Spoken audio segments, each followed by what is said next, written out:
among the biggest companies in the world, by far, I would say.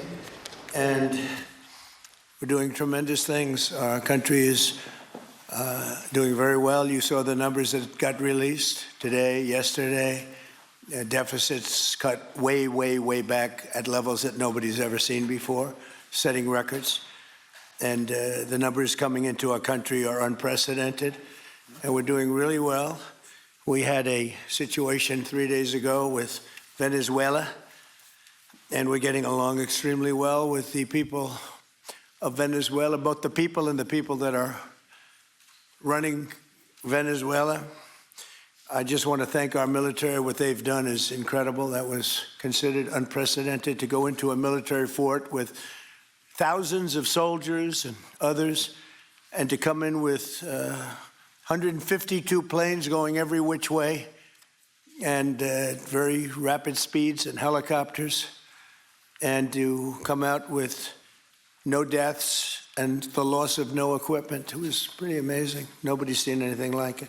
I was called by the leaders of numerous countries. I won't go into which ones, but the biggest and the strongest, and they said that was very impressive. They're all impressed. But today I'm delighted to welcome almost 24 of the biggest and most respected oil and gas executives in the world to the White House. It's an honor to be with them. We have many others that were not able to get in. I said if we had a ballroom, we'd have over 1,000 people. Everybody wanted. I never knew your industry was that big. I never knew you had that many people in your industry. But here we are. And if you look, come to think of it, well, I got to look at this myself.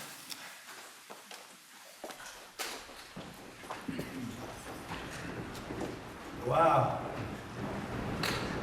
What a view. This is the door to the ballroom. What did you... Unusual time to look, but I figure we might as well do it. If the fake news would like to go back and take a look, you can, but you'll see a very big foundation that's moving. We're ahead of schedule in the ballroom and under budget. It's going to be, I don't think there'll be anything like it in the world, actually. I think it'll be the best. We went from, this is, as you know, our biggest room, which would seat 100 for dinner, maybe, if you're lucky, if you're nice and tight. And the ballroom will seat many. And it'll also take care of the inauguration with bulletproof glass, drone-proof ceilings, and everything else, unfortunately, that today you need.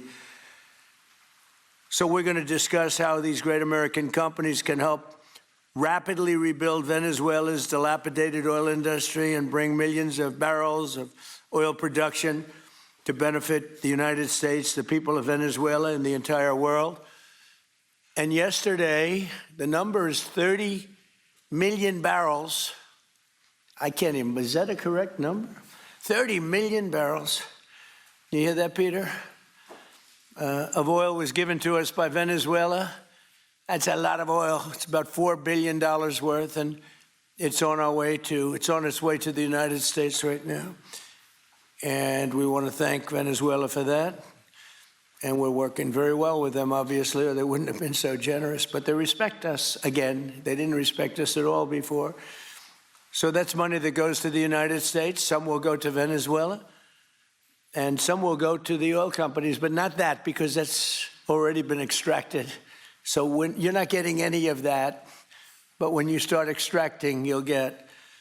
But it's tremendous reserves. Among the biggest in the world. Some people say it is the biggest in the world. And we're going to be working with Venezuela. We're going to be making the decision as to which oil companies are going to go in, that we're going to allow to go in. Going to cut a deal with the companies. We'll probably do that today or very shortly thereafter with Chris and Doug. And we're dealing with the country, so we're empowered to make that deal. And you'll have total safety, total security. One of the reasons you couldn't go in is you had no guarantees, you had no security, but now you have total security. It's a whole different Venezuela, and Venezuela is going to be very successful. And the people of the United States are going to be big beneficiaries because we're going to be extracting, numbers of, in terms of oil, like, few people have ever seen, actually. So you're dealing with us directly. You're not dealing with Venezuela at all. We don't want you to deal with Venezuela. Let me thank Vice President J.D. Vance, who's doing a fantastic job. Secretary of State Marco Rubio, likewise, a fantastic job. I have good people. I like them better than my first group. But we had a great, despite that, we had a great first term. We had some great people there too, by the way. But we had a great first term. We had the greatest economy in the history of our country in the first term, but this is blowing it away.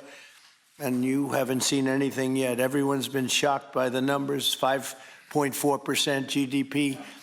And that's despite the fact that we were badly hurt by the Democrat shutdown, of which they'd like to see if they could shut it down again. Secretary of the Interior, Doug Burgum, who's fantastic. Secretary of Energy, Chris Wright, recommended by Doug as being the greatest oil man anywhere in the world, because I wanted Doug for that job, energy, and Doug said, no, sir, there's a man named Chris Wright. I said, who the hell is Chris Wright? He said he's the most talented oil man anywhere in the world. I doubt you can get him, because typically oil men make a lot of money, and women.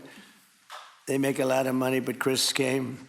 You took one of the greatest salary cuts probably in history, Chris, right? But he's a fantastic person, loves our country, and many other important members of this team. And I want to thank them for their efforts. As you know, last week, the United States Armed Forces performed one of the most spectacular military operations in American history, apprehending the outlaw dictator Nicolas Maduro for his crimes against the United States, crimes for which he has now been indicted and is in federal court awaiting trial. And he killed many people, millions of people, actually, and allowed jails, prisons, mental institutions, insane asylums, drug dealers, drug addicts to pour into our country totally unchecked because of Sleepy Joe Biden's policy of open borders, the stupidest thing I've ever seen. We're getting them all out. The departure of Maduro makes it possible an incredible future for both nations, Venezuela and the United States, in which we will more closely integrate the economies of two major energy powers in the Western Hemisphere. Energy coming out of Venezuela was very small. One of the things the United States gets out of this will be even lower energy prices. We have people now getting gasoline for $1.99, $1.96, $1.95, $1.92 yesterday, somebody. And it used to be $3.50, $4, $5 a gallon. Think of that, $1.99.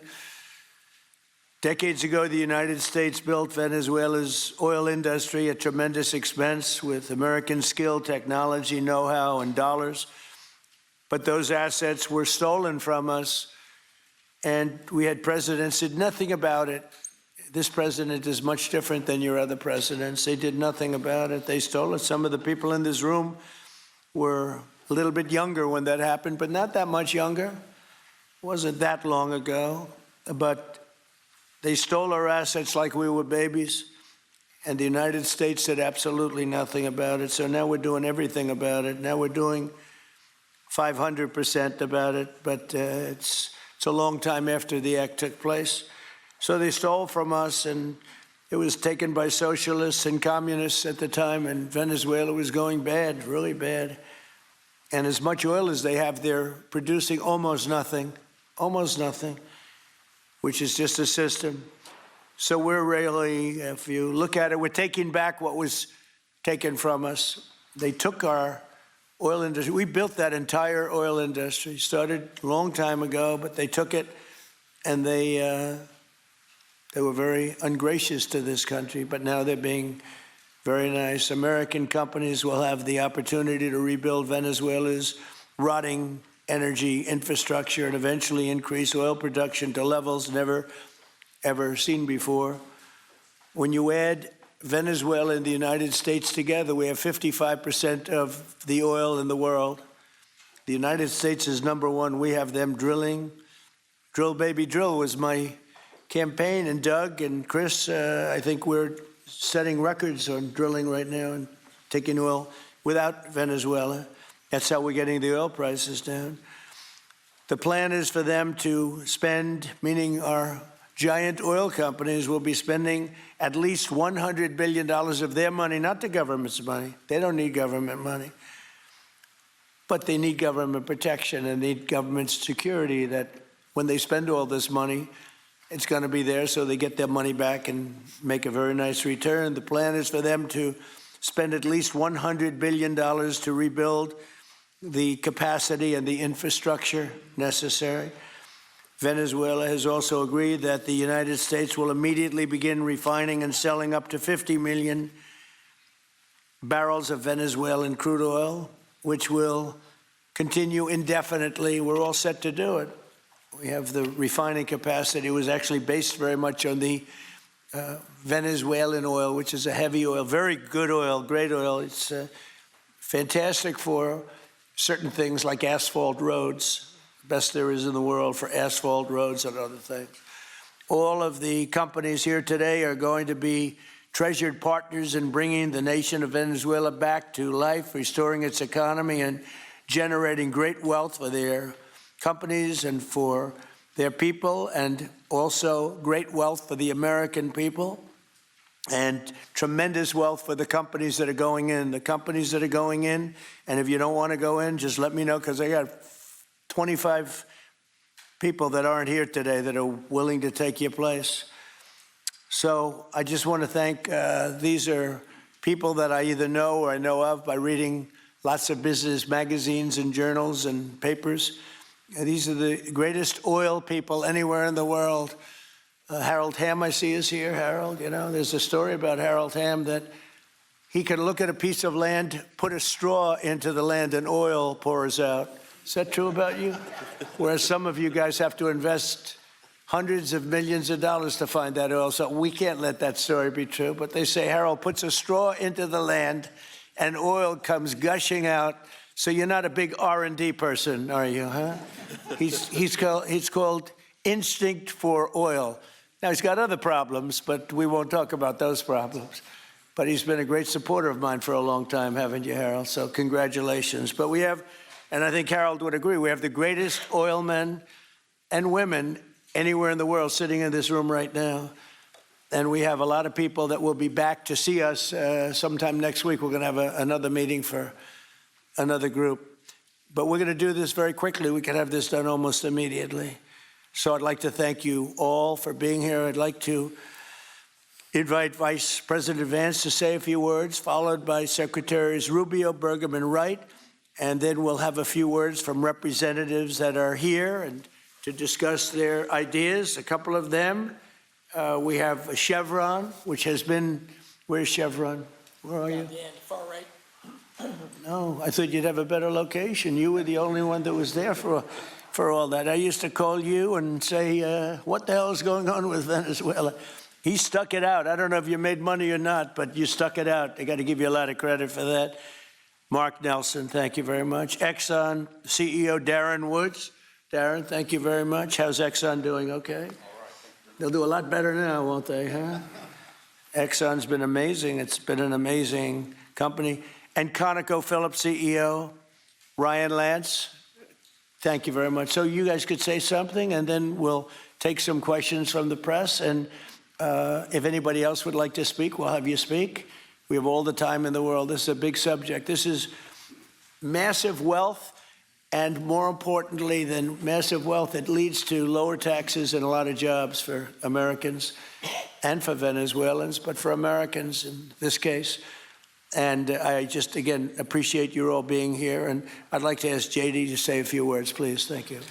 Thank you, Mr. President. And thanks to everybody for being here. You know, as a Marine Corps veteran for my entire lifetime, presidents, and let's be honest, they were Democrats and Republicans, would send the American military to far-off places. They would get us involved in these endless quagmires. They would lose hundreds or thousands of American lives, and the American people would get nothing out of these misadventures. And now you have an American president who's empowered the American military to stop the flow of drugs into our country and to ensure that we, as opposed to our adversaries, control one of the great energy reserves that exist anywhere in the entire world. And he did it without losing a single American life in the process. It was an amazing operation. It's going to make our country richer. It's going to make our country more powerful. It's going to make our country safer. And it's going to lead to the decline, the further decline of drug overdose deaths in the United States of America. An amazing thing, and I'm happy to be here to talk about how we can make it an even bigger and better operation for the American people. Thank you, sir. Thank you very much. Marco? Thank you, Mr. President. And I think this is a reminder that everything this president does, everything President Trump does is with the American people in mind. It was not in the national interest or national security of the United States and of our people to have in our own hemisphere a country, not just with vast energy reserves, but controlled by an indicted narco trafficker who flooded our country with illegal immigration, including drug gang members, openly cooperated with drug gangs, and by the way, stole the wealth of that country to fund a repressive regime and also benefit adversaries such as Iran. All of that is now changing. As part of this process, the first phase, of course, is the phase we're in now, which is the stabilization phase. We do not want to see destabilization in the country. We're working very cooperatively with the interim authorities there to provide a market for the sale of the wealth of Venezuela in such a way that benefits the people, both of the United States, but also the people of Venezuela. And as a reminder to everyone, the president announced this just 2 days ago. Every penny, everything they buy with the money that they're making from the oil now, Mr. President, will be bought from America. And that includes everything from equipment for the oil industry to food to medicine and everything in between. The second will be a phase of recovery, and then some of these phases will interlap, and that is to have a normal economy again where the money goes to the benefit of people, not the benefit of our adversaries or the benefit of elements in that country and around the world that are against our interests, at the same time as a process of reconciliation has to happen internally among the different sectors of society and politics and the like.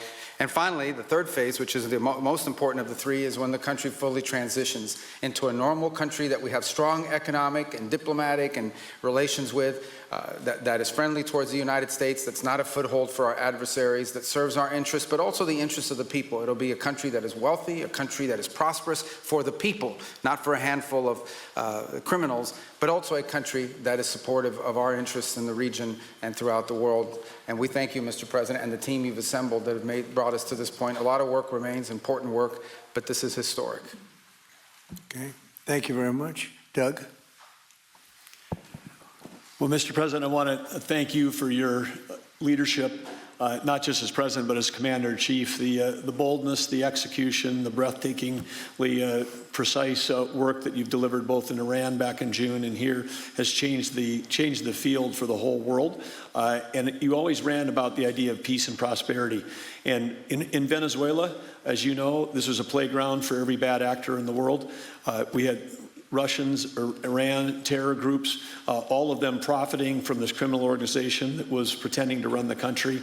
That makes America safer. You've secured the border, we're stopping the flow of drugs, and now with the normalization of relationships on an economic basis, it's going to mean tremendously for the prosperity of the American people. So I just want to say again, congratulations to you and to the entire leadership team. It's been an amazing, historic week on the scale of things that we haven't seen perhaps for 125 years in terms of the U.S. Exerting its influence over Latin America in a way that's going to make a change for generations. And on behalf of all the oil executives that are here today, Chris and I want to say thank you to all of you. It's your technology, your innovation that has put America in the place where today we are the most energy dominant country in the world. And that position is what's allowed us to take the action that we're taking with statecraft, with military action. None of that would happen if we were dependent on everybody else for energy. So you're a big part of the reason that we're able to move the way we are today, and we're grateful that you're here to be part of the solution going forward. Thank you, Doug, and you are doing a fantastic job, and we appreciate it. Everybody appreciates it. They know who's doing well. Chris Wright? Thank you, Mr. President.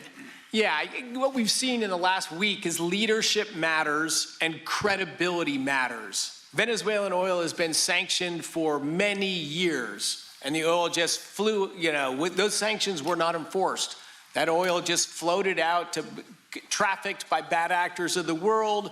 The resources weren't gone to a central place. The corruption and decline of Venezuela has been a crisis for the people of Venezuela. And as Secretary Rubio said, massive spillover effects in the United States. in crime, in drugs, in kidnappings, and in taking a huge resource base and making it not exploited, not developed. The whole world is a poorer, less opportunity-rich place because of that. When you have materials underground, they've been underground for 1 million years. That does not make them a resource. That does not make them valuable for your country, your people, or the world. They only become a resource with technology, with capital, with rule of law, and a system of governance that encourages the harvesting of those resources to make the better world. And we see here the dramatic contrast between the United States, which may have less oil underground than Venezuela. We have 20 times the production of Venezuela, 20 times the impact of human betterment, massively better quality of living here in the United States. That was at risk under the last administration. We've seen a lot of attacks on the energy that makes the world go round. President Trump's election has removed those risks, has embraced reality about how the world is energized, and we are at record production of oil in the United States, record production in natural gas in the United States. We've seen a meaningful decline in gasoline prices, diesel prices, travel prices because of jet fuel. And now President Trump is taking the genius of a different way to try to solve a 25-year festering problem in Venezuela, that all the traditional things have not worked. But ordering both a tremendous military operation to remove the heads of a criminal organization masquerading as a government, and then to use the power of our military, not to fire bullets, but to stop the flow of Venezuelan oil to the world, immediately gave us leverage over the interim authorities in Venezuela and has allowed us to be in this position today where the actions of this government can massively improve Venezuela for the better, and the bigger impact is to massively improve the quality of life, affordability, safety, and security of the United States. Very proud to be here. And we'll turn it over to Mark Nelson, who's the vice chairman of Chevron. Chevron has been in Venezuela for over 100 years, continuously. Mike Wirth, the CEO, had a knee replacement recently. He's not here. Mark is a tremendous leader in our industry, and I'll turn it over to him. Thank you, Secretary Wright. Again, I'll send Mike Wirth's regrets. He really wanted to be here, Mr. President. Right. Great guy. On his behalf, I have 3 very quick thank yous and an assurance I'd like to provide you all. The first thank you, Mr. President, is to you. It's thank you for convening this gathering. It's thank you for your leadership, and thank you for continuing to keep American energy domination in the forefront. So thank you for that. Thank you very much. The second thank you actually is to the cabinet. So Secretary Rubio, Secretary Burgum, Secretary Wright, your ability and commitment to continue to engage with the parties around the table to keep the world working is greatly appreciated. So thank you for that. And the final thank you actually would go to our Venezuelan employees of Chevron. They have been working tirelessly to operate safely, protect the environment in country, and their dedication and skill will help us in this next chapter. And finally, I'll close with the assurance. For more than a century, Chevron has been a part of Venezuela's past. We are certainly committed to its present, and we very much look forward as a proud American company to help it build a better future. And so, Mr. President, thank you for your leadership. And you really suffered there. You stuck it out. A lot of people left. A lot of big companies left. Many of the people sitting at this table left because of the safety risk and other risks. But you stuck it out. I give you credit for that. Sometimes it was hard. I remember 6 months ago, I told you to stay, just stay. Things are going to happen. You'll be very happy. I didn't know they were going to happen this fast or this conclusively.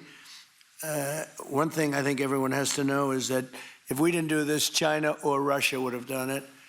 And if China or Russia were a next-door neighbor, because essentially this is not around the other parts of the world so far away where you fly in an airplane for 24 hours before you get there. This is sort of a next-door neighbor, if you think about it. And I told China and I told Russia, we get along with you very well. We like you very much. We don't want you there. Not going to be there. And if we didn't do this, China would have been there and Russia would have been there. Maybe they both would have been there together, but they're not going to be there now. One thing I will tell them, and I will tell you, that we are open for business. China can buy all the oil they want from us there or in the United States. Russia can get all the oil they need from us, and they do like oil, even though they produce a lot of it. But China and Russia and everybody else is able to go, and we'll be open for business almost immediately. I have a feeling the $100 million will be spent $100 billion will be spent very, very rapidly by these very big, powerful, and rich companies, and I think they're going to be able to rebuild the infrastructure. And I hope it's going to be brand new as opposed to a rehab, because I know the tremendous difference between the new and the not so new in your industry. The new is much more beautiful, much better in every way, and actually much smaller. It's like everything else, gets smaller and stronger. It's a combination of smaller, better, and stronger. So I hope you're going to build all brand new stuff, rip out the old crap that's been there for so many years, and do it the right way. You're going to be there a long time if we make a deal. If we make a deal, you're going to be there a long time. If we don't make a deal, you won't be there at all. It's, sort of interesting. But again, China and Russia would have been there if we didn't do this. And the other thing people ask about the second wave, I don't think it's going to be necessary. We have an armada, a giant armada like nobody's ever seen in that part of the world. And it's stationed off the coast. And we are getting along so well with the people that are involved and representing Venezuela that I don't think we're going to have any, I don't think it's going to be necessary to do the second wave. We were planning on a second wave, but the first wave was so powerful and so good and so strong. And frankly, the people in the country, they did the right thing. They were smart. They did the right thing. They didn't want to go through a second wave. But we've got a tremendous number of the most powerful ships in the world right there. I don't think we're going to have to use that. I'm happy to say that. I don't think we're going to have to use that at all. If I could ask Chevron, you did a great job. I want to thank you. And ExxonMobil, if you would say a few words, and then followed by Conoco, great companies, massive companies, great companies. Exxon, please. Sure. Thank you, Mr. President. I appreciate the invitation and the opportunity, frankly, for the entire industry to show up and provide a perspective. Frankly, we've been kind of unresponsive to the press regarding Venezuela. I guess today's the opportunity to address the press directly with respect to a number of questions that have been asked of ExxonMobil. First and foremost, obviously, is the interest that we have in Venezuela. And I think, the way I would position that, and I think one of the reasons why we see many of the industry players here is we're in a depletion business for a product that is in great demand and will be in demand for many, many, many decades to come. And as a depletion business, the biggest challenge we have is finding resources. There's an opportunity in Venezuela with all the resources there is we don't have that challenge of finding, we have the challenge of developing those resources. So I think it's in the best interest of these companies and, frankly, society as a whole for the industry to be interested in understanding what the opportunity here represents. I'll just share a philosophy that ExxonMobil has when we enter countries, because we do business all around the world in a number of different regimes. We take a very long-term perspective. The investments that we make span decades and decades, so we do not go into any opportunity with a short-term mindset. And there's a value proposition that we have to meet. It has to be a win-win-win proposition. Obviously, it has to be a win for the company and our shareholders and to generate a return for the investments that we make. It has to be a win for the government. The resources are an important source of revenue that helps support the people of the places that we do business. And it has to be a win for the people. We have to be wanted there and to be a good neighbor. And those three things ensure a stable, long-term platform for the large investments that we make for the long term. With respect to Venezuela in particular, we have a very long history in Venezuela. In fact, we first got into Venezuela back in the 1940s. We've had our assets seized there twice. And so you can imagine to re-enter a third time would require some pretty significant changes from what we've historically seen here and what is currently the state. If we look at the legal and commercial constructs and frameworks in place today in Venezuela, today it's uninvestable. And so significant changes have to be made to those commercial frameworks, the legal system. There has to be durable investment protections, and there has to be a change to the hydrocarbon laws in the country. We're confident that with this administration and President Trump working hand in hand with the Venezuelan government, that those changes can be put in place. And with respect to the Venezuelan government, that perspective we don't have a view on. We haven't talked to the Venezuelan government, and obviously we have yet to assess the people's perspective with respect to ExxonMobil entering the country. In the short term, there are things that can be done while these longer-term issues are being worked. For us, we haven't been in the country for almost 20 years. We think it's absolutely critical in the short term that we get a technical team in place to assess the current state of the industry and the assets, to understand what would be involved to help the people of Venezuela get production back on the market. With the invitation of the Venezuelan government and with appropriate security guarantees, we are ready to put a team on the ground there. We also have a integrated set of capabilities from production to refining to trading, and I think we can be of assistance to getting the Venezuelan crude to market and realizing a market price to help, again, with the financial situation in Venezuela. So those are my short-term perspective that I have. I'd say maybe close with a thank you, Mr. President, for the work that you've done to secure not only the national security, but the energy security of the region. And then thank you, Secretary Rubio, Secretary Wright, Secretary Burgum, for your leadership in this matter. Thank you. How long would it take you, Darren, as Exxon to, if we make a deal, how long would it take you to get in there and get started? Well, the first step, this technical team, as I talked with Secretary Wright earlier this week, we started from the beginning to put the team together so that if and when it was needed, we could hit the ground almost immediately. So we can hit the ground within the next couple of weeks. Start the assessment, and then from there we need to understand. That's what we want. We want speed and quality. That's what we want. Thank you, Darren. And Conoco, Ryan. Thank you, Mr. President. Appreciate the opportunity to be here too, and you've assembled a great team. And our congratulations as well for removing one of the terrible people in the world and bringing them to justice. It was quite amazing. I think you've given hope to the people of Venezuela again, which I think is quite remarkable. And we've been on the other end of that despot regime a long time. Our assets were expropriated. I had a little bit more hair when that happened. And, you know, I think we're the largest non-sovereign credit holder in Venezuela today. So we're at a bit of a different situation, but I think your big and bold idea to use energy commerce instead of conflict is something that could make a real big difference in Venezuela. And our company certainly stands ready to help in that endeavor. Encourage you to continue to think bigger and even bolder. And we've had some discussions with your energy team about that as well. As we think about the other people that need to be in this room and in this discussion are the banks, and including probably the Exim Bank, as we think about how the debt needs to be restructured in the financing to deliver the billions of dollars that are required to restore their energy infrastructure. And I think as we think that big and bold, we need to be also thinking about even restructuring the entire Venezuelan energy system, including PDVSA. And I think if we can do that and think bold, there's an opportunity to be quick, fast, and restore the quality of what's happened in Venezuela, or what's been lost in Venezuela over the course of the last 25 years. So thank you for this opportunity. Well, thank you very much, and you'll get a lot of your money back. We're going to start with an even plate, though. We're not going to look at what people lost in the past. That was their fault. That was a different president. You're going to make a lot of money, but we're not going to go back. You left a lot of money behind, I guess, huh? What number? 12 billion. 12 billion?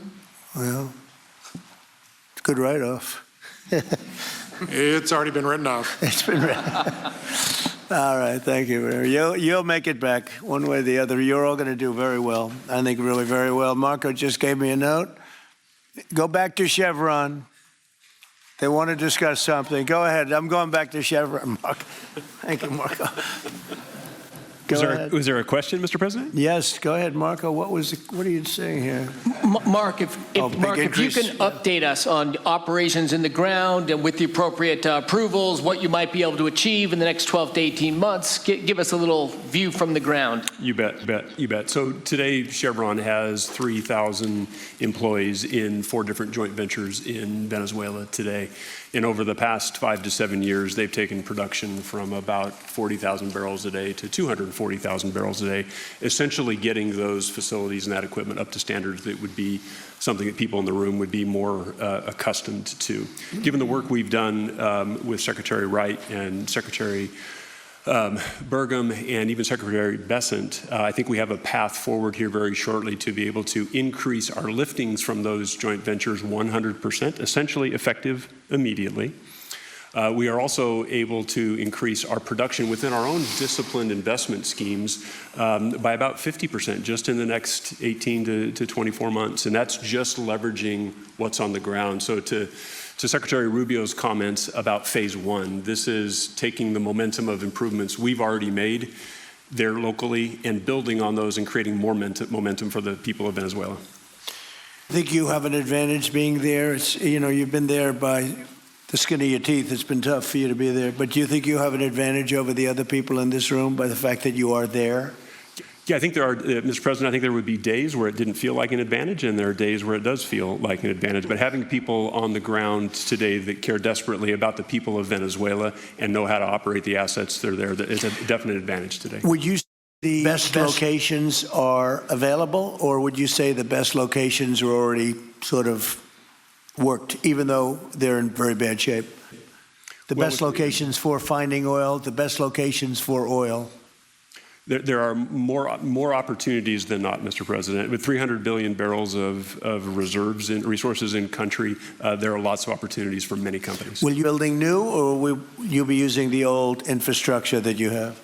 Yeah, today it's a little bit of a mix, but today it's mostly us taking the equipment of today, getting it to the standards that we are accustomed to your comments about making it how it should be today. Most of the investments that we've been making are about getting it up to our standards. Well, I think you're going to make an investment, but you're going to get your money back very quickly, and that's part of our thing. We're going to have you get your money back fast, and then you'll give a lot to Venezuela and to the United States after that. Okay, so you'll be in good shape. Could I ask Harold Hamm to say a few words? He's been a friend of mine for a long time. Very amazing man, actually, amazing energy person. Well, thank you, Mr. President. It's good to be here with so many dignified people. And this effort particularly, and thank you for your effort for what you've done here, taking this despot out of that area. And the world dealt with him way too long. Certainly our industry knows that this is a real jewel that can be developed for the people of Venezuela and also benefit the world. And like Secretary Wright said, it has not been done. That's not been done in the past, and they had a good chance at it. Brought someone in that totally took it down, as everybody knows here, and that was Chavez, and we know what happened to him finally. But that ruined the industry in Venezuela, and all of us know how that happened, ended very well, very, very wrongly. So anyway, we're glad to see what's happened here and look forward for the opportunity for a lot of people in this room, but also for America and the country itself. Are you going to be involved in going in? Because, he's in North Dakota and he's in Oklahoma and some incredible places. It's a little bit different, but there's no doubt about you won't have to worry about the straw too much here. You can just go at it. Are you going to be one of the participants? Well, certainly, I'm an oil finder, like you said. Barry Switzer, told that story. The coach. And he's kind of exaggerated a little bit. It doesn't come out quite that easily usually. But anyway, great story. I love it. But I love Barry. Barry's the one that does. Yeah, he's a champion, in a lot of ways. So love that story.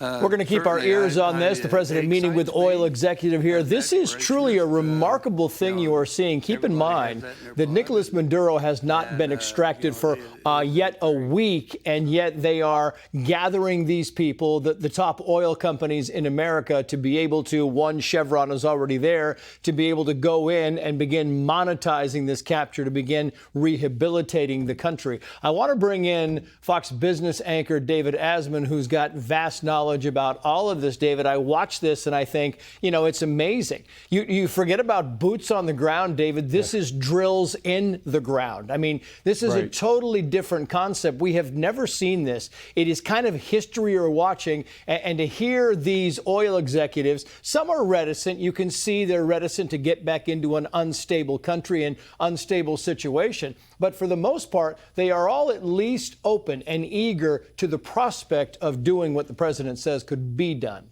Well, they smell gold. I mean, this is black gold, as they say. There are 300 billion barrels of known reserves. That's more than what Saudi Arabia has, more than anybody has, a lot more than we do. But they can't pump it out of the ground because the socialists have been in control since 1976. You may have heard, I think it was a guy from Exxon was saying that he had his stuff confiscated twice in the past 60 years.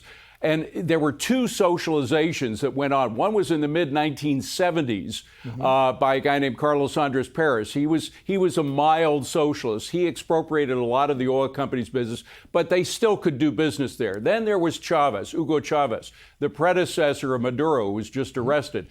Chavez was a Marxist, as is Maduro. They went whole hog. They not only took all of what Carlos Andres Perez didn't take, but they also dismissed all of the real oil engineers that were working for PDVSA, the Venezuelan oil company, and they put in these political cronies who didn't know what they were doing, and they destroyed the ability to pump oil out of the ground. It's that simple. Instead of pumping 3.7 million barrels a day out of the ground, which they were doing before the nationalization, now they're pumping, if they're lucky, about 700,000, just a tiny minority of what they could be getting. But this is, you said we'd never seen it before. I think we have. This is what Trump has done in the Middle East as well, uniting, integrating, if you will, economic interests, political interests, both U.S. and geopolitical interests in one bag. He's putting it all together. We could see from what he did in Venezuela 2 weeks ago, a change in Cuba,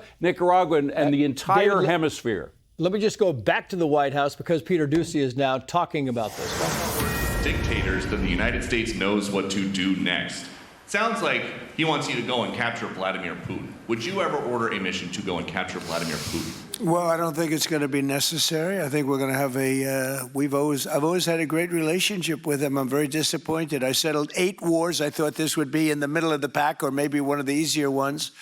And I don't know if you know, Peter, the last month, they lost 31,000 people, many of them Russian soldiers, and the Russian economy is doing poorly.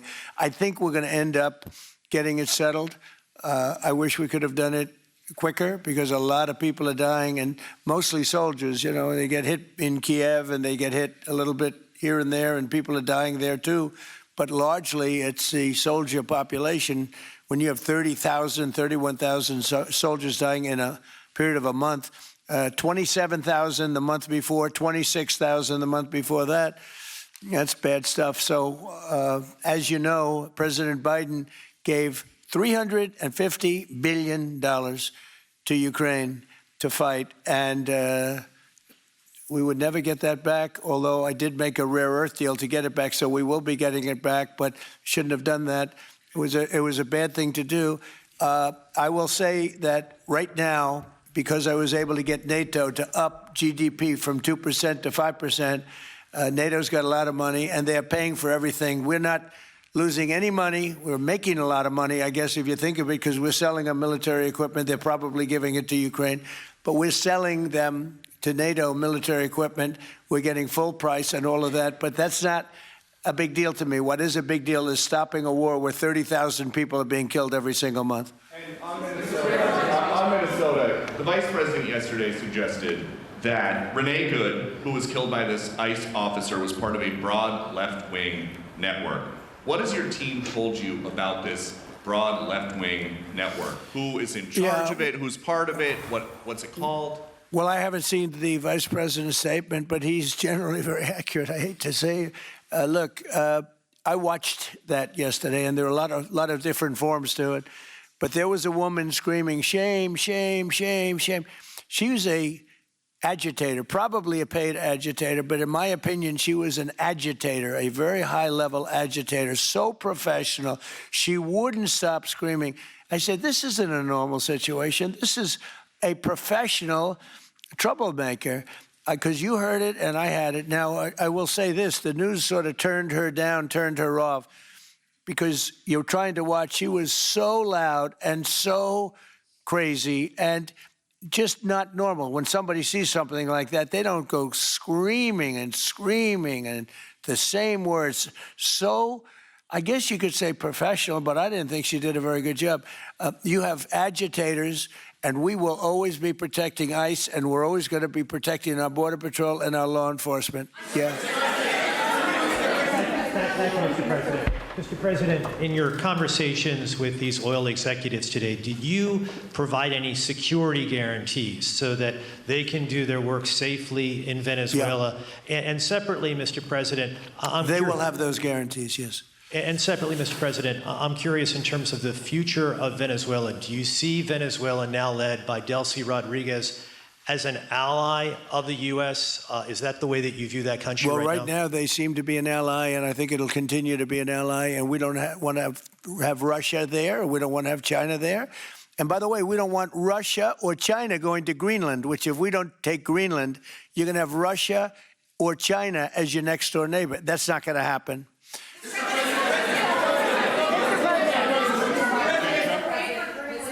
The white...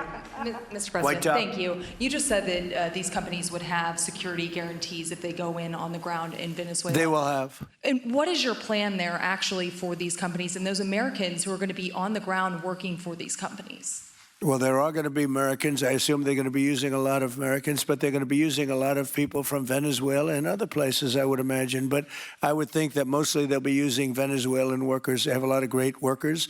They have a very high unemployment rate, and they have workers that are very familiar with taking oil out of the ground. Yeah. How long do you think the Ayatollah will be in power after what we've seen play out on the ground there? When is the U.S. going to get involved now that reports of protesters being killed on the ground? So Iran's in big trouble. It looks to me that the people are taking over certain cities that nobody thought were really possible just a few weeks ago. We're watching the situation very carefully. I've made the statement very strongly that if they start killing people like they have in the past, we will get involved. We'll be hitting them very hard where it hurts. And that doesn't mean boots on the ground, but it means hitting them very, very hard where it hurts. So we don't want that to happen. There have been cases like this where President Obama totally backed down. But this is something pretty incredible that's happening in Iran. It's an amazing thing to watch. They've done a bad job. They've treated their people very badly, and now they're being paid back. So let's see what happens. We're watching it. We're watching it very closely. Go ahead, please. Yes, go ahead. Thank you so much, Mr. President. Do you have any comments in reaction to the recent attacks by the Syrian government alignment groups against US-backed Kurdish forces in Aleppo, Syria, which killed dozens of civilians and displacing many families? Does your administration bring peace between the Kurds and the Syrian government? I want to see peace, yes, I do. The Kurds and the Syrian government, we get along with both, as you know, very well. They have been natural enemies over the years, but we get along both, and we want to see Syria succeed. And so far, I think they are succeeding, but this is just breaking out, and we want to see that stopped. Go ahead, please.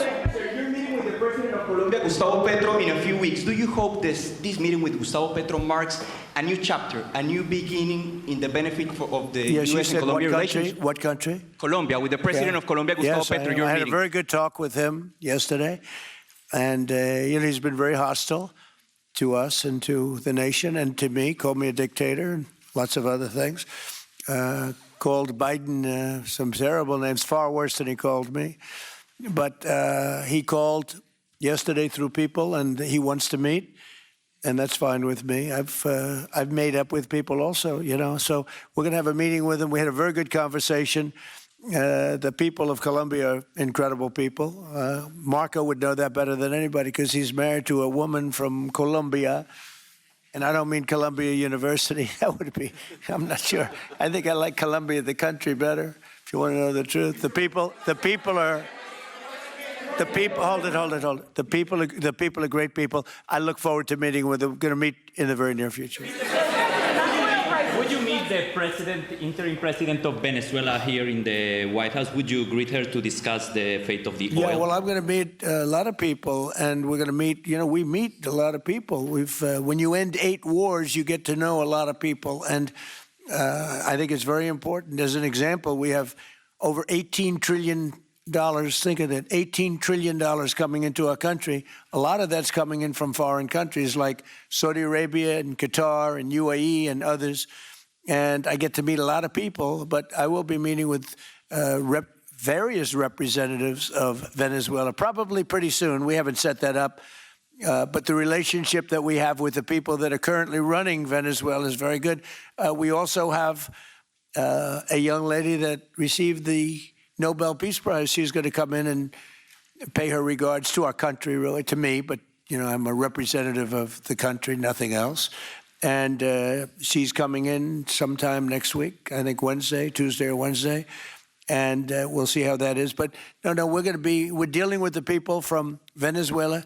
We're dealing with them very well. I think they've been very smart in the way they've dealt with us, frankly, because that whole place could have been obliterated with one more strike, and we didn't want to do that. Thank you so much. I have a question for you on Minneapolis, but on Venezuela and your meeting with Machado next week. If she gives you her Nobel Peace Prize, will that change your view about her running that country? Well, I have to speak to her. I mean, I'm going to have to speak to her. She might be involved in some aspect of it. I will have to speak to her. I think it's very nice that she wants to come in, and that's what I understand the reason is, because Norway is very embarrassed by what took place. I mean, they're getting decimated. Look, whether people like Trump or don't like Trump, I settled 8 wars, big ones, some going on for 36 years, 32 years, 31 years, 28 years, 25 years, some just getting ready to start, like India and Pakistan, where already 8 jets were shot out of the air. And I got it done in rapid order without nuclear weapons. I can't think of anybody in history that should get the Nobel Prize more than me. And I don't want to be bragging, but nobody else settled wars. Obama got the Nobel Prize. He had no idea why. He still has no idea. He walks around and he says, I got the Nobel Prize. Why did he get a Nobel Prize? He got it almost immediately upon attaining office, and he didn't do anything, and he was a bad president. So, I mean, you should get the Nobel Prize for every war you stopped. These were major wars. These were wars that nobody thought could be stopped. President Putin called me, and he said about 2 of the wars that he's been trying to stop them for 10 years. He wasn't able to do it. He couldn't believe it. So in theory, you should get the Nobel Prize for every war you stopped. Every one of them was major. But I don't care about that. What I care about is saving lives. I've saved tens of millions of lives. You know, the Prime Minister of Pakistan came here, and he made a very public statement. He said that President Trump saved minimum 10 million lives having to do with Pakistan and India, and that was going to be raging. So, you know, but I'm honored that she's coming here. I look forward to meeting her, yes. And on Minneapolis, wait, I have a follow-up. Go ahead. On Minneapolis, Mr. President, I have a follow-up for you. The state officials there have said that the FBI is not sharing evidence with them. Typically, they would conduct a joint investigation, as you know. Do you believe that the FBI should be sharing evidence with state officials in Minnesota? Well, normally I would, but they're crooked officials. I mean, Minneapolis and Minnesota, what a beautiful place, but it's being destroyed.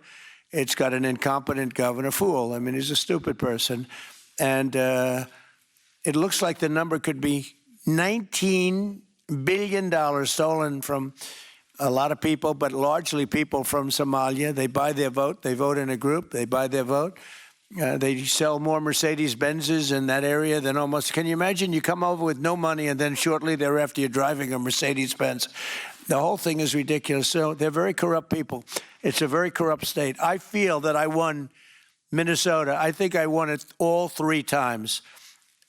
Nobody's won it since Richard Nixon won it many, many years ago. I won it all 3 times, in my opinion, and it's a corrupt state, a corrupt voting state, and the Republicans ought to get smart and demand on voter ID. They ought to demand maybe same-day voting and all of the other things that you have to have a safe election. But I won Minnesota 3 times, and I didn't get credit for it. I did so well in that state every time. The people were crying every time after.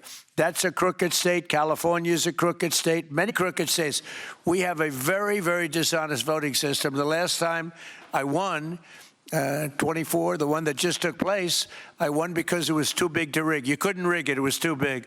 But I won the state of Minnesota. It's a corrupt voting system with an incompetent governor, a very incompetent governor. President. And by the way, he's a very corrupt governor, too. Go ahead. I have a question on Iran, but first, very quickly on Venezuela. How do you provide total security guarantees to these companies without putting U.S. boots on the ground? Well, we're going to work with the Venezuelan leaders and people, and we're going to have a very safe group, and they're going to also bring over some security with them. You know, these are not babies. These are people that drill oil in some pretty rough places. I could say a couple of those places make Venezuela look like a picnic. These people around the table, these are tough people. They go into areas that you wouldn't want to go. They go into areas that if they invited me, I'd say, no thanks, I'll see you back in Palm Beach. No, this is a tough group of people. They know how to do it. But we are, in addition to that, we'll have very good security for them. We're going to make sure there's very, very good security. And I think the people of Venezuela are going to give you very good security.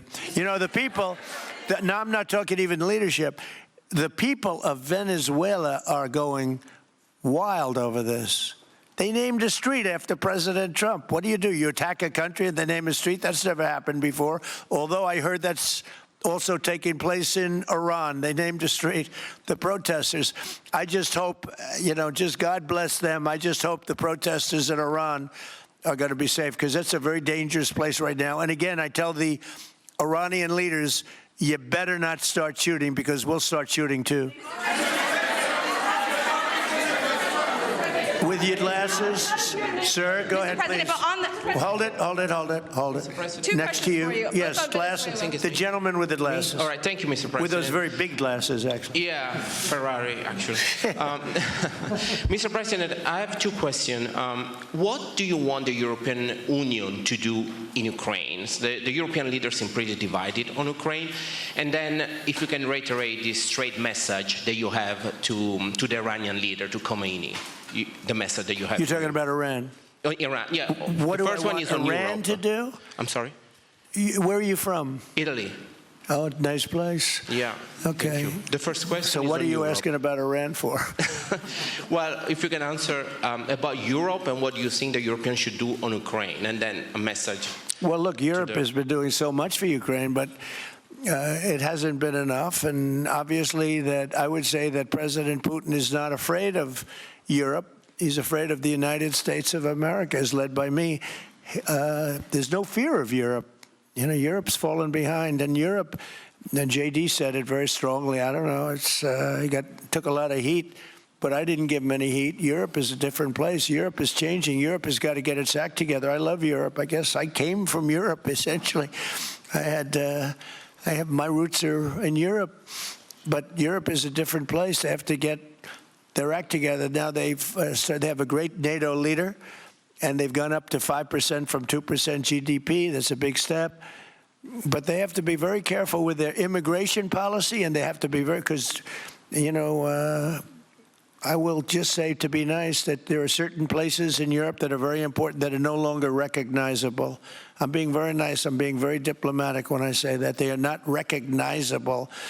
And they have to be careful on energy, because they're putting windmills all over the place and losing a fortune.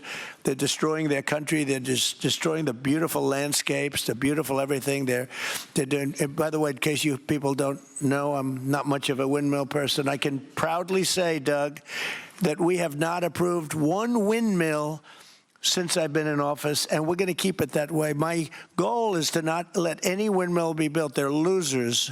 They lose money. They destroy your landscape. They kill your birds. They're all made in China. And all you have to do is, just about all of the windmills are made in China, the structures. All you have to do is say to China, how many windmill areas do you have in China? So far, they're not able to find any. They use coal and they use oil and gas and some nuclear, not much, but they don't have windmills. They make them and sell them to suckers like Europe and suckers like the United States before. They are the worst form of energy, the most expensive form of energy, and in 8 years they're rotted out anyway. Go take a look at Palm Springs, California, and take a look at what that looks like. It looks like a junkyard of steel. So we don't approve, and I've told my people, we will not approve windmills. Maybe we get forced to do something because some stupid person in the Biden administration agreed to do something years ago. We will not approve any windmills in this country. Two questions. On Venezuela, is it ultimately more important to you to establish stability there or democracy there? Well, you're talking about maybe the same thing. I mean, you're talking about stability or democracy. I don't know. To me, it's almost the same thing. We want stability, but we do want democracy. Ultimately, it'll be democracy. Peter? I do have a policy question, President Trump, but I'm having a hard time seeing here. I see the American flag lapel pin. What is the other lapel pin on Somebody gave me this. You know what that is? That's called a happy Trump. And considering the fact that I'm never happy, I'm never satisfied, I will never be satisfied until we make America great again, but we're getting pretty close, I'll tell you what. This is called a happy Trump. Somebody gave it to me, I put it on. Thank you. And the policy question. How much money are you thinking of giving people in Greenland to get them on board with a possible U.S. I'm not talking about money for Greenland yet. I might talk about that. But right now, we are going to do something on Greenland, whether they like it or not, because if we don't do it, Russia or China will take over Greenland, and we're not going to have Russia or China as a neighbor. Okay?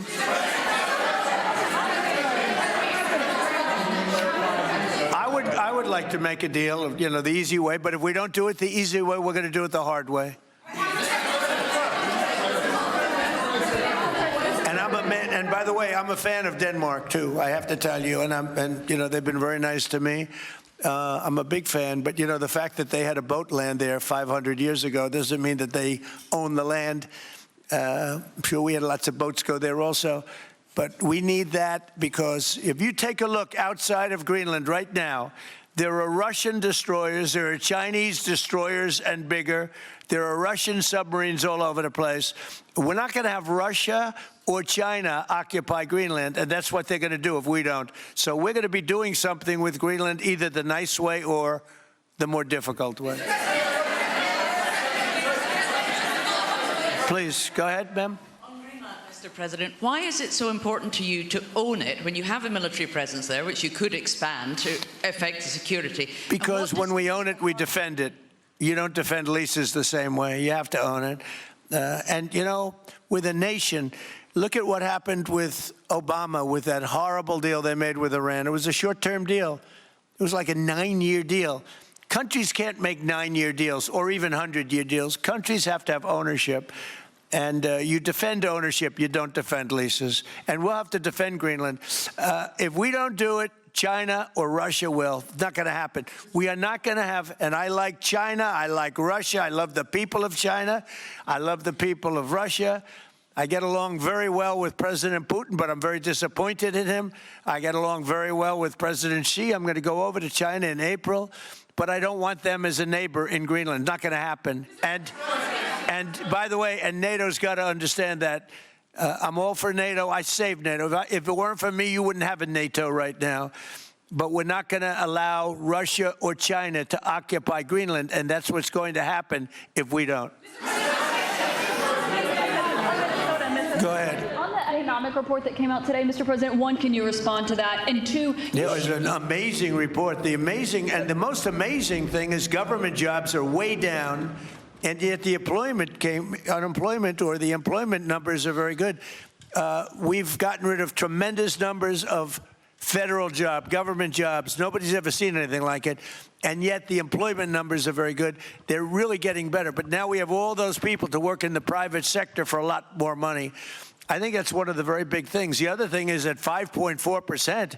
And remember, this is after we had a shutdown. And that shutdown had an impact because the concept of the shutdown, even though it's before, people knew we were going to be shutting down. A lot of bad things happened. And by the way, on January 30th, you may have another shutdown. We'll see what happens. But I think the numbers, Caitlin, were really amazing. Look, to think about 5.4%, nobody thought that. They thought it was going to be 2%. And you know what it is? It's tariffs. And it's also November 5th. We had a great election, a great election. Our country was dead 1.5 years ago, and now we have the hottest country anywhere in the world. And I hope you guys were impressed. 5.4%, and we haven't even really transitioned yet. There's no reason it can't be much, much higher than that. Yeah.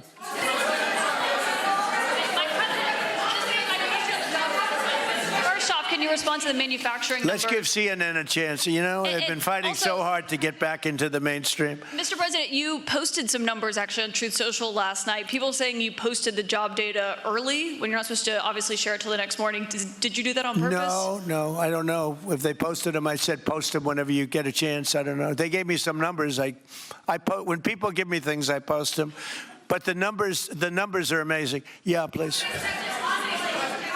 Administration plan to distribute the money from the Venezuela oil sales? Is it, obviously you say it's going to go into these controlled accounts. Yeah. Would it go back to Venezuela in a direct payment? Is it going through these goods? How do you plan to do that? Well, we want to make sure that Venezuela can survive. You know, Venezuela needs money, and we're going to make sure that they get money, and we're going to get money, and the oil companies are going to make something for the work they do, and they're going to get back their money.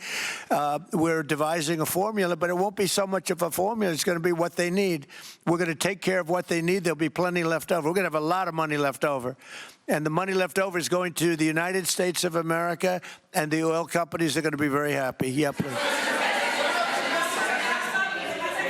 Thank you, Mr. President. Would the administration offer a backstop to these oil companies for like financial guarantees, some sort of backstop, if the country did destabilize again? That's a very interesting question. Using the word backstop, I haven't heard that word in a long time. That was at the Wharton School of Finance I last heard.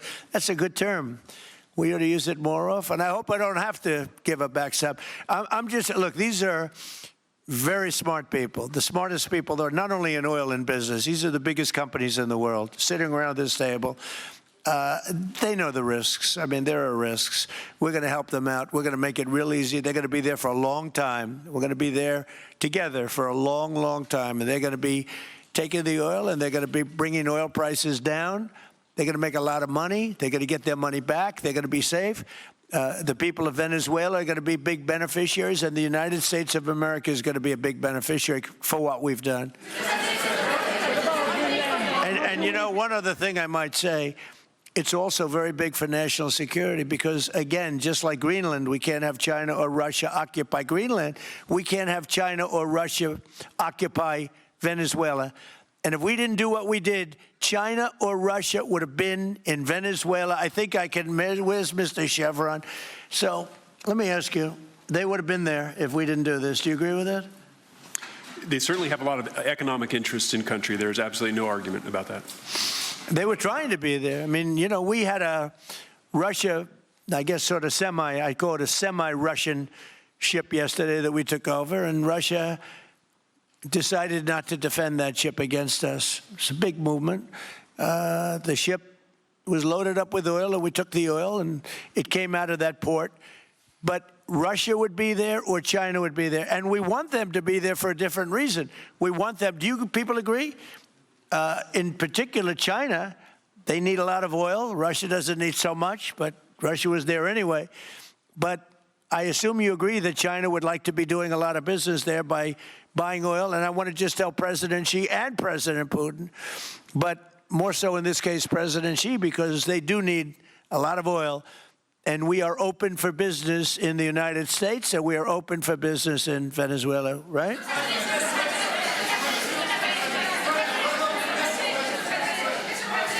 Go ahead, sure. Mr. President, you know, what is your I could take questions from these people all day long. You know, they're sitting here, and generally they're very rich, very powerful, but nobody gives a damn about them. It's a sad thing. You have all that money, all that power, and look at all these crazy questions. We could do this all day long and they wouldn't be satisfied. I have a question on today's meeting, Mr. President. We'll take a few more, I have though. a question on today's meeting, Mr. President. Let me ask you more importantly, do you have any questions from the biggest? Yes, sure. Hold it. Do you have any questions for the biggest people on earth, the biggest business people, the biggest companies anywhere on earth? Do you have any questions for these people? No, do you have a question for them? Yes, but have Go you ahead, heard go from ahead, ask any of them. the companies in the room that they are committed to rebuilding the oil infrastructure in Venezuela? And for the executives in the room, what do you need from the administration in order to invest? That's a good question. Do you want to go and answer that question? Yeah, Exxon, small company. I'll refer you back to the statements I made before. There are a number of legal and commercial frameworks that would have to be established to even understand what kind of returns that we'd get on the investments. So I think all the investments and the opportunity sets, I think everyone sitting around this table would have the opportunity and the know-how and the capability to make the investments. The questions will ultimately be, how durable are the protections from a financial standpoint? What do the returns look like? What are the commercial arrangements, the legal frameworks? All those things have to be put in place in order to make a decision to understand what your return would be over the next several decades that these $1 billion investments would be made on. You know, could I do this? Because we have, again, the biggest people on the planet Earth around this table, biggest companies in the world. I'd like to just ask them to introduce themselves. We'll start from this end and go around to here. And if you have anything to quickly say, we can do that. But you want to just start right over here? These two guys, we'll leave them out because they're with us. Please. Thank you, President Trump. John Addison at Vitol. We're here to ensure that you are going to be able to move all of this oil all around the world at the best price possible so that the influence that you have over the Venezuelans will ensure that you get what you want. Thank you. Thank you.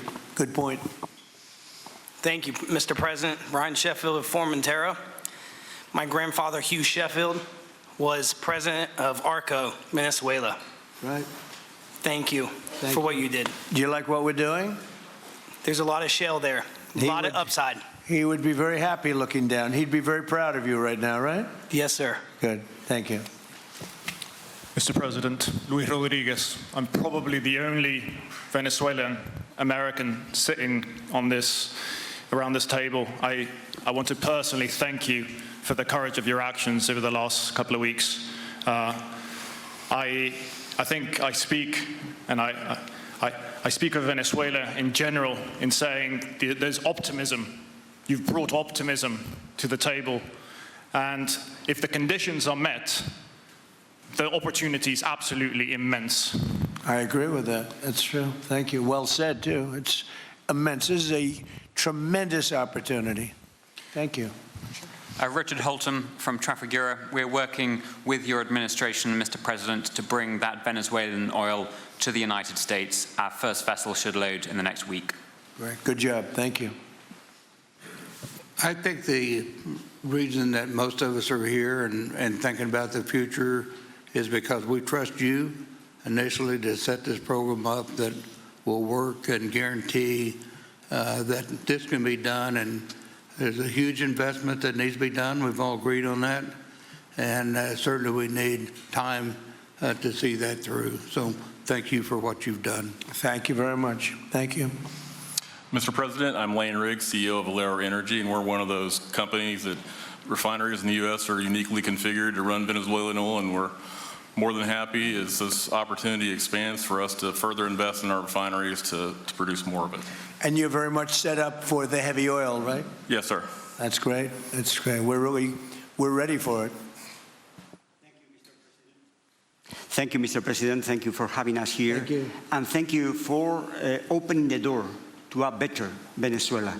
We are a Spanish company, but we are fully committed to invest here in the States. We have invested over the last 15 years $21 billion in the American oil and gas industry, in Pennsylvania, in the Gulf of America, in Texas, and in Alaska with the discovery of Pikka that is going to have the first oil this quarter and is going to change, is going to reverse the declining history of that great state of Alaska. We are in Venezuela, Mr. President, with our partners of Eni we produce the gas that guarantees the stability of a half of the grid power in Venezuela. So we are committed with this stability, and on top of that, we are on the ground, we have people, we have facilities, we have technical capabilities, and I take your point, Mr. President. We are ready to invest more in Venezuela. Today, we are producing 45,000 barrels a day gross of oil, and we are ready to multiply by 3 this figure in coming 2-3 years, investing hard in the country, following your recommendation, if you allow us, of course, and in the framework, commercial and legal framework that could allow this growth. So thank you, Mr. President. Thank you. Great job you've done. Thank you. Mr. President, thank you for having me. Matt Sheehy, I'm with Tallgrass Energy. We are an infrastructure business, so whether it's oil, gas, CO2, we move that around. So most of my customers are sitting around the table and happy to lend our expertise to what's going on in Venezuela to support the people. And obviously infrastructure is going to be critical to see it repaired. Thank you. Thank you. Mr. President, thank you. An honor to be here. Marianne Mannon, Marathon Petroleum. We are one of the largest U.S. refiners. On behalf of the men and women of Marathon Petroleum and of our industry, thank you and the administration for what you're doing for U.S. energy independence. We have the ability and the capability of our assets to process Venezuelan crude, and the people of Marathon Petroleum stand ready to do so.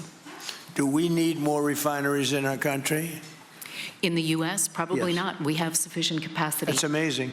A lot of it was approved during my first term. We were getting you approvals that nobody could have gotten in Louisiana and other places, and they got built. Before that, it was a disaster. We didn't have the refineries. Now we do because of the first term. Please. Darren Woods, ExxonMobil. Okay, we'll go over here. Thank you, Mr. President. Jeff Hildebrand, founder and chairman of Hillcorp Energy, one of the largest private energy companies in America. Who's bigger, you or Harold? We're close. Huh? We're close. Harold. Absolutely, Mr. Ham. But thank you for your great, tremendous leadership in protecting the interests in the Western Hemisphere. The message that you have sent to China and our enemies to stay out of our backyard is absolutely fantastic. So thank you. Thank you very much. And finally, Hillcorp is fully committed and ready to go to rebuilding the infrastructure in Venezuela. You'll go there? You'll be going? Yes. Good. That's good. You'll be very happy. Thank you very much. Thank you, Mr. President. Jeff Miller, CEO, Halliburton Company. We are the largest American oilfield services company. We're the second largest in the world, been in business over 100 years. Started operations in Venezuela in 1938, long time in Venezuela. I personally lived there for 4 years and raised my kids there, so quite familiar with Venezuela, and just couldn't express gratitude more so for the opportunity to return to Venezuela under the stability that I know that this team and your team are able to deliver. And so When did you leave? Huh? When did you leave Venezuela?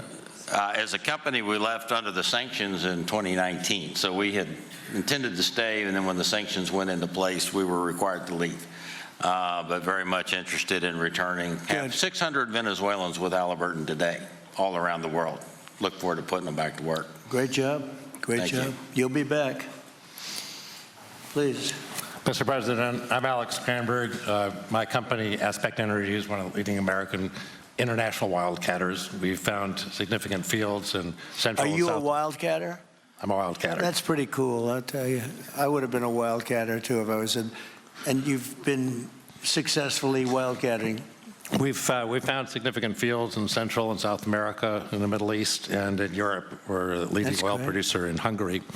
But probably the most pertinent example is what a wildcatter does is take on risk and try to reduce it, and then other people come in and put more capital in later, so we're kind of kickstarters in the oil industry. We went into Kurdistan very early on, back when people told us it wasn't safe and we shouldn't do it. We found a big field there, and it ultimately has got to be developed along with one of my colleagues here to be one of the big leading fields in Kurdistan. We think that Venezuela has a tremendous amount of opportunity. If you look at the reinvestment required, the investment required, people are talking about hundreds of billions of dollars. But if you put that in perspective, that's 1 million barrels a day for 15 years is $220 billion net cash flow. So what we really need to do is to be able to kickstart production and then reinvest and have the confidence to reinvest. And what you're doing by putting the United States in control of the cash flow coming out of the country, it gives companies like ours the confidence to say we can kickstart this production and then reinvest and reinvest. In Hungary, we've invested $1 billion in changing the trajectory of Hungarian oil production. We were only able to do that not because we could write $1 billion check, we're a smaller company, but because we reinvest all the cash flow back into new production. Good. Mark Good Nelson, job. Mark Nelson with Chevron again. Thank you, Mr. President. I'm Claudio Descalzi, and ICO, Italy. We started working in Venezuela in 1980.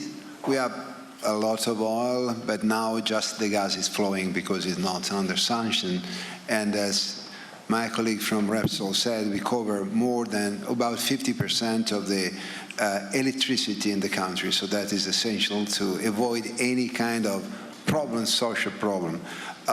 We own about 4 billion barrels of reserves, so a huge amount in the Orinoco Belt and in central Venezuela. We have now in the country 500 people, most Venezuelan, and we are ready to invest. Clearly, we are ready to invest. We thank you for the big efforts and the efficiency of your action, and we are here. And we are here to work together with the U.S. We are also a big investor in the U.S. So I know that.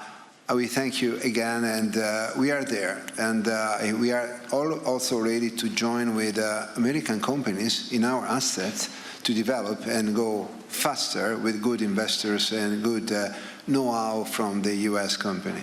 Yeah. Thank you. You've done a great job. Thank you very much. Mr. President, Ross Perot, good to see you again. I'm chairman of Hillwood and HKN Energy. Been in the energy business 45 years, and we have been working with your team quite a bit. We have been in Kurdistan now for 19 years, along with Alex, and built a very good business. But now with your team, we're looking in Syria, we're now in Libya, and so we are very excited to look at Venezuela with you and your group, and look forward to continuing to build this great industry. Thank you very much. Thank you. Mr. President, thank you for having us here today. Wael Salwan from Shell. Of course, we have a huge presence here in the U.S., in the Gulf, as well as in Pennsylvania with a petrochemical facility, which I think we had the opportunity to host you at, as well as being one of the largest LNG off-takers of American LNG. We have been in Venezuela for a very long time. We actually drilled in 1914 the first well that discovered oil in Venezuela, and on the back of which the entire energy industry was established in Venezuela. When we left in the 1970s because of nationalization, we had 1 million barrels per day of production. But we have kept boots on the ground in Venezuela all this time, and we now have a few $1 billion worth of opportunities to invest in, subject to OFAC approval. So we are ready to go and looking forward to the investments in support of the Venezuelan people. That's great. Thank you very much. Thank you, Mr. President. Ben Marshall, the America's CEO for Vitol. Alongside Trafigura, we're very thankful to have worked with the government and the Venezuelans to be able to bring the crude oil to market at a market price as quickly as we can to help stabilize the country. Thank you. Thank you. Ryan Lance, ConocoPhillips. I'll defer to my colleagues. Thank you, Mr. President. Olivier Lepoche, CEO of SLB, or formerly known as Schlumberger, the largest global oilfield services. We have been in Venezuela since 1930, and we still operate. We operate today on the ground with in support of Chevron.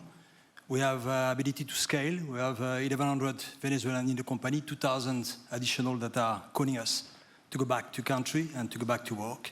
We're able to mobilize in the last 18 months 2 rigs and deliver 50 wells with success.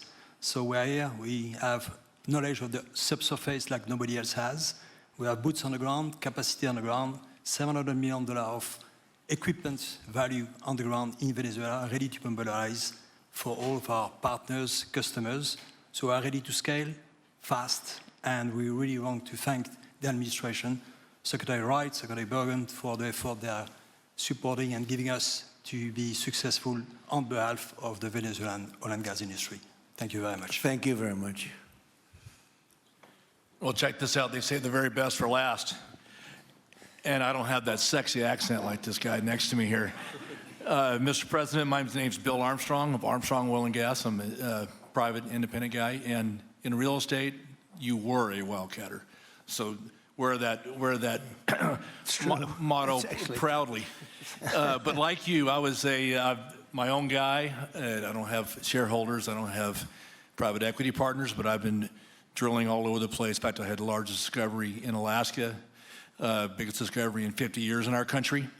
I now control 8 million acres adjacent to Venezuela, so I'm already heavily invested in the area. We share a 150-mile border with Venezuela in the countries of Aruba and Curacao, and we are ready to go to Venezuela. It is, in real estate terms, it is prime real estate, and it's kind of like West Palm about 50 years ago. Yeah. Very ripe. Yep, I agree with you. Thank you. Congratulations. Thank you. So I think what we're going to do is speak without the press to these gentlemen, see what kind of a deal we can make. We're going to get them involved. I'm going to ask Doug and Chris and some of the people that we have from the business standpoint representing our country to start talking about the confines of a deal. I have an idea what I want, what I think we should have. We have to get them to invest, and then we have to get their money back as quickly as we can, and then we can divvy it all up between Venezuela, the United States, and them. I think it's simple. I think the formula is simple. We start with a brand new plate, and it's going to be a tremendous success. I think it's going to be probably like few other things could ever be. There's so much.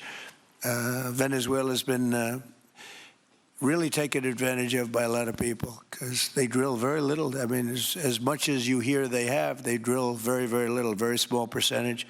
But now that'll change, and it'll change very rapidly because these are the biggest people, and it'll change very rapidly. So if you don't mind, I'll ask the press to leave, and we will see what kind of a deal we're going to make with these geniuses, and I think you're going to come out very good. Thank you all very much. Thank you. Thank you. Thank you, Mr. President. Thank you.